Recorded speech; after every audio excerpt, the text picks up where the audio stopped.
David Evertson. I'm here at 4-String Ranch, and today we're going to be talking about a concept called rhythmic articulation.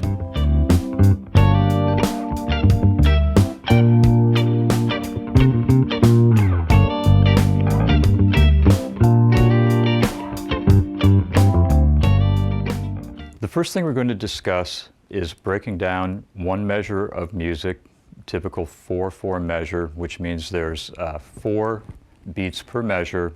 Quarter note is the pulse of the measure. The chord progression we'll be playing over is C, A minor, D minor, and G, which is a 1-6-2-5 progression. Okay, the first thing we'll do is break the measure down into whole notes. 1, 2, 3, 4. 1, 2, 3, 4. 1, 2, 3, 4. 1, 2, 3, 4. 1. Now we can take that whole note, divide that into 2. We have half notes. Each half note will receive 2 beats. 1, 2, 3, 4. 1, 2, 3, 4. 1, 2, 3, 4. 1, 2, 3, 4. 1. Now we can take the half notes, break those in half, and they become quarter notes. There'll be 4 quarter notes per measure. 1, 2, 3, 4. 1, 2, 3, 4. 1, 2, 3, 4. 1, 2, 3, 4. 1, 2, 3, 4. 1. So now we've broken down the measure to quarter notes. And what I'd like to do now is establish a constant rhythmic pattern in my right hand. You can do this with fingers, you can do it with a pick, you can do it with your thumb. But we're just taking the measure, counting in 1, 2, 3, 4, 2, 3, 1 and 2 and 3 and 4 and 1 and 2 and 3 and 4 and 1 and 2 and 3 and 4, 1 and 2 and 3, 4, 1, 2, 3, 4, 1 and 2 and 3 and 4, 1. Now that we know what the 8th note sounds like, we'll talk a little bit about the accents that we're playing. We're playing on 1, 2, and 3, and 4, 1, and 2, and 3, and 4, 1, and 2, and 3, and 4, and 1, and 2, and 3, and 4, and 1. Now you can switch, you can start adding notes in between. You can add what's called anticipations.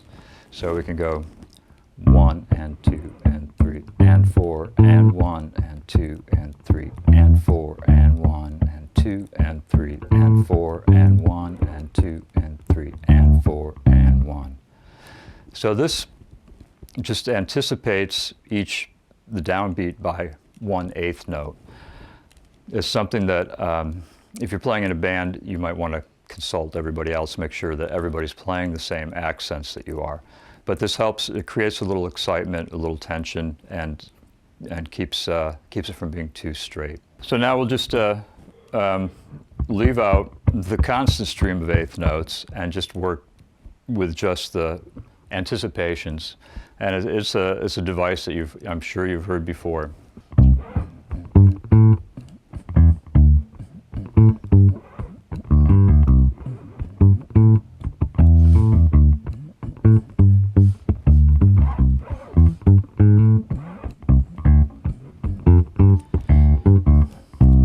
Now another thing we can do with 8th notes is group them in groups of 3, 3, and 2. So 3 plus 3 plus 2 is 8. It's one whole measure. And this gives us more of a mambo or second line or stroll type of feel. Most anything you hear from New Orleans has this as an underlying rhythm. This is in the style of a song called Mardi Gras Mambo. 1, 2, 3, 1, 2, 3, 1, 2, 1, 2, 3, 1, 2, 3, 1, 2, 1, 2, 3, 1, 2, 3, 1, 2, 1, 2, 3, 1, 2, 3, 1, 2, 1, and 2, and 3, and 4, and 1,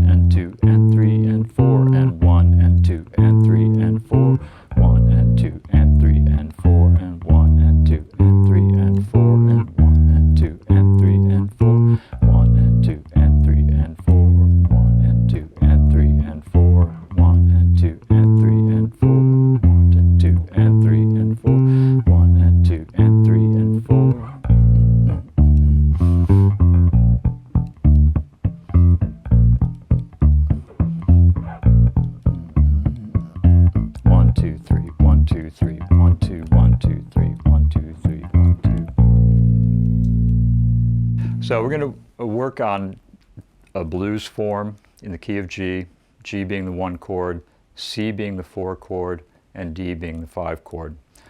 And we'll just first work on feeling the triplets, and then we can add the notes as we go. So the basic pulse is 1, 2, 3, 4, 1 and a 2 and a 3 and a 4 and a 1 and a 2 and a 3 and a 4 and a 1 and 2 and a 3 and a 4 and a 1, 2 and a 3 and a 4 and a 1 and a 2 and a 3 and a 4 and a 1, 2 and a 3 and a 4 and a 1, 2 and a 3 and a 4 and a 2 and a 3 and a 4 and a 1 and 2 and a 3, 4. It's basically a quarter note, but you're feeling the triplet pulse underneath it. Now you can also add the last, the one and to it to get more of a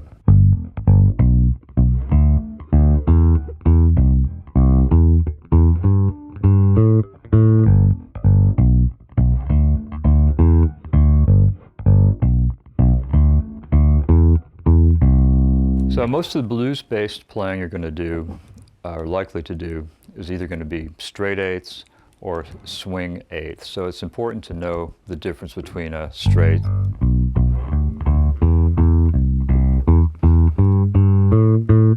and a triplet feel.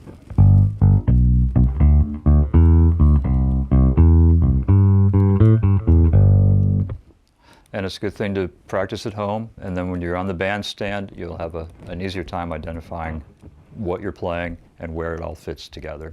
I'm David Evertson. I hope you've enjoyed this video.